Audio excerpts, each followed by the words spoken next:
Continuing where I left off, when you beat Resident Evil 3 on its hard mode, which honestly isn't all that hard, you unlock endings. What I mean by that is that you'll kind of get like a still shot, and then it will show the character whose ending it's giving.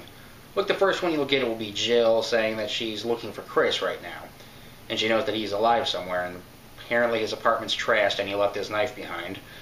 Never thought he'd do that. And then, it gets characters from, like, Resident Evil 2. Like, it shows Leon being kind of forced to become a government agent, or Chris being in some undefined location where he sees a girl that reminds him of Claire. Stuff like that. But, however, something that annoys me about this is how I have to keep beating the game over and over. Which, I'll probably do that eventually, because that's kind of what I did. So, I played normal mode, and then I played hard, and then I just played normal mode again, I think. Okay, I don't have a problem playing it over and over again. But it does kind of piss me off how I'm being forced to if I want to get these endings. Although I guess I don't need to now, because I can just go online and find it there. It's less time and effort, and quite frankly, I guess I already know what the endings all are. Because I've played all the sequels so far. A number of the side games.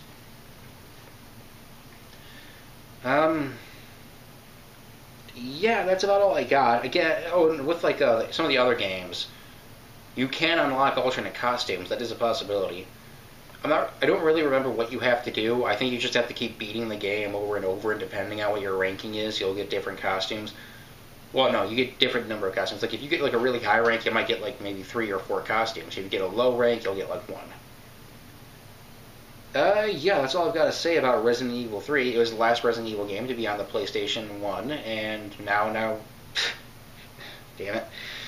Now we're getting into Resident Evil Code Veronica, the first Resident Evil game on the PS2. Honestly, out of all the Resident Evil games I've played, and I've played all the main ones except for Zero, I've played 6 too. Code Veronica is definitely my least favorite of the Resident Evil games. I don't hate it, but unlike all the other Resident Evil games I played, I did not have fun until the very end. Like Resident Evil... Like, say what you want about Resident Evil 5 and 6, I personally really like those games. I mean, sure, 6, I think I might like 5 a little more than 6. Or maybe I like 6 more than 5. I'm sorry, I need to play those games again just to make sure. Although it's probably 6 over 5 for all I know. Anyways, say what you want about them, but me personally, I still have fun all the way through. With Code Veronica, if it stopped where it kind of seemed like it was going to stop when Claire and Steve, I'll introduce you to him later, get onto the plane and, get the fuck out of Rockford, I think it is. Once they get out of there and it ended, I probably would be okay with that. I mean, granted, that would be bullshit for a PlayStation 2 game. A game being only like maybe 3-4 hours. But I just got really bored during it a lot. Again, I don't think it's a bad game. It's just... I think the way Resident Evil games, like the first 3 games, they got away with everything wrong. Like the bad camera angles, bad gameplay, annoying inventory system, all that they could get away with because the games could actually be beaten in only like maybe 2 hours. This game, however, Code Veronica, you're doing that for several hours. Like, I've never timed myself, but let's just ballpark it and say 12 hours. 8 to 12 hours. I don't know, I've never timed... I'm sorry, I'm stuttering a lot, but Code Veronica is the Resident Evil game I've played the least. I don't know how long it's taken me to beat it. I've only beaten it like maybe 2 times, but I've never... In fact, I think I've still got a fucking file midway through, but I just said fuck it and stopped. Jesus Christ. I didn't even start playing as Chris yet. I think I'm like just in Antarctica, but I just said fuck it.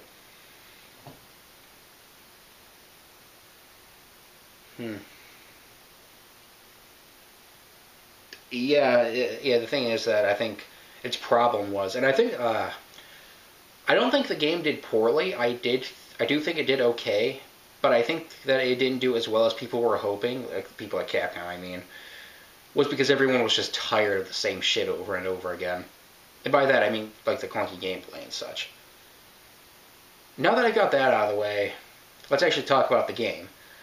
The story's main character is Claire Redfield, Chris's younger sister, and one of the main characters of Resident Evil 2. It shows her in, I think it's a European Umbrella facility. And apparently they want Claire dead. They want her dead real fucking bad because they bring in a fucking helicopter to try to shoot her down.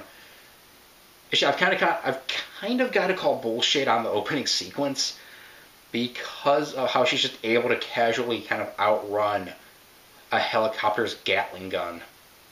You know, it just seems ridiculous. You might say Resident Evil 4, 5, and 6 might be a little over the top. Code Veronica kind of started it, if you ask me. Also, I kind of find it hard to believe that Claire would have absolutely no problem killing living people. Seeing as how she's never... I mean, granted, I guess when you kill zombies, you're bound to be kind of used to it. But these guys are probably just security guards that didn't know the dark things Umbrella was doing, so she might have just killed a couple of innocent people for literally no reason. Anyways, yeah, she does that. She kills a bunch of guys with a single shot because she, again, Resident Evil games being the king game of coincidences, shoots an explosive barrel that just happens to be behind the guys and knocks them out.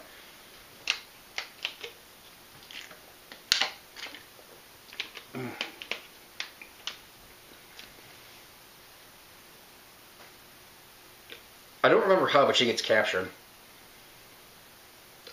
I don't remember. I just remember someone pointing a gun at her, and she just kind of giving up. Like, I guess he was just behind her, and she gave up.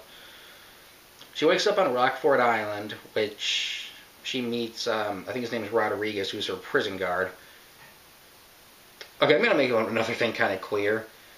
Since my memory is so fuzzy about Resident Evil Code Veronica, I'm going to be skipping a lot. Like, if I skip an important detail, I'm sorry, I just don't remember it. Excuse me. The closest to replaying Resident Evil Code Veronica I've come to is in Darkside Chronicles. So I'm kind of basing off a lot of this from what I can remember from that. Anyways, the guy just kind of lets her out for no reason. I guess he just kind of figures, well, she's going to be dead anyways. Lets her out. I think he gives her a lighter. Something I'm disappointed with is that I was kind of hoping that I would be kind of forced to use the lighter every now and then to see in the dark areas, but I never really needed it. It was kind of pointless. But then I've also started thinking that I wasn't allowed to have my gun out, so that would make things unbelievably annoying. And this guy doesn't have a flashlight, why? This is a fucking, prison island. I don't know, sorry, I'm stuttering again. You might think that a flashlight wouldn't be a big deal, but you never know when you might need it. It's just being prepared, especially if you're a security guard, you might want one. Anyways, Claire just kind of gets out and notices that all the zombies are rising from the graves. Actually, that's something that I got a question. Why are the zombies rising from their graves? I understand that it's raining and maybe the rainwater is bringing them back, but how is the T-virus in the rainwater? Okay, I remember them saying that someone bombed Rockford Island, and so the T-virus leaked. Okay, so how did they get into the rainwater that's rising all the zombies from the cemetery? Actually, why does this island have a fucking cemetery? You would think that Umbrella would just kind of use the bodies for experimentation. It's like, yeah, we lost 10 prisoners today. Oh, bring them over to the research lab. We got a new thing we can test on them. What's the matter with them? Wow, I sound like a horrible person right now. I need to stop giving the evil company ideas. Oh well, 2004 will take care of that. Resident Evil 4 was 2004, right? Fuck it. Like I said, I can't remember anything right now. I think she meets Steve, who's hiding out in a watchtower. He fires on her thinking she's a zombie, even though I don't know how you would think that.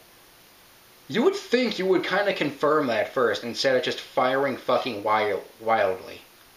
I would. Zombies don't know how to climb ladders. What the fuck do you have to be afraid about? Oh, food storage. shortage and such. And the possibility that zombies might mutate, but that never happens until... No, zombies never mutate. Those are Jahabos and Plagas. Ooh, sorry about that.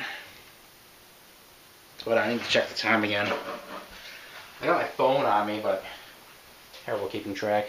10 minutes. Wow. I figured we scratched the surface of this game. I think Claire... Oh, well, before I go any further, a little bit about Steve. We don't know much about him except that he looks like Leonardo DiCaprio and he sounds like a Canadian on crack. I have heard some people hate this character. I don't care. He's there for me, you know? But, well, actually what I mean by he's there for me is that he's just there.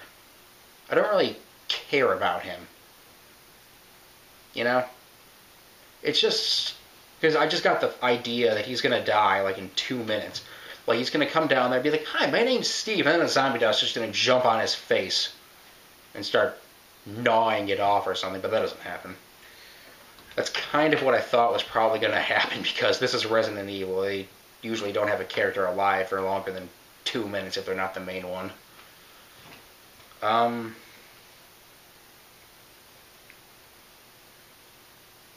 I think he just kind of says, "I'll go off on my own. Fuck you, person that has a gun."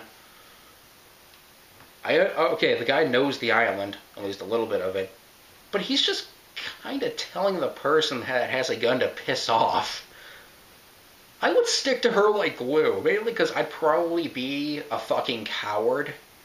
But at least by doing that, I just increased my odds of survival by a lot. Actually, something else about Code Veronica before I go any further is that it's the first Resident Evil game that has a useful knife. In every other Resident Evil game, let's face it, we just toss that shit into the trunk because it sucks. In this game, however, it's actually worth using. The knife has like a multiple hit kind of thing going on. Like if you slash at a zombie's legs, it'll probably go down before it can bite you, and you can actually finish it off like that too. That's really useful. I mean, granted, you're putting yourself within arm's length of a zombie. That's not exactly a great idea. But it does work. So it's actually kind of worth using.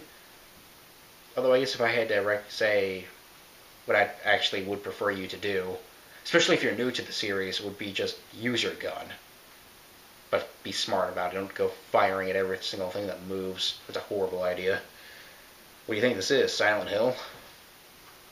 Well, actually, in Silent Hill, I usually just beat things to death with a pipe. Don't even really need my gun now that I think about it. Only good for boss fights in those games. Well, not only, but... Okay, you know what? I'm going off on Silent Hill. I should save that for another special. I think at that point, Claire will eventually see some woman singing a lullaby, which... I don't know, during a zombie apocalypse, that doesn't seem like the greatest time for that to be going on. I don't know what would possess someone to do that, other than just being really fucking bored. You go on, you find a mansion, and I'm going to check the time again, because I'm probably out of it. Yeah, you know what, I'll just end the video here. Till next time.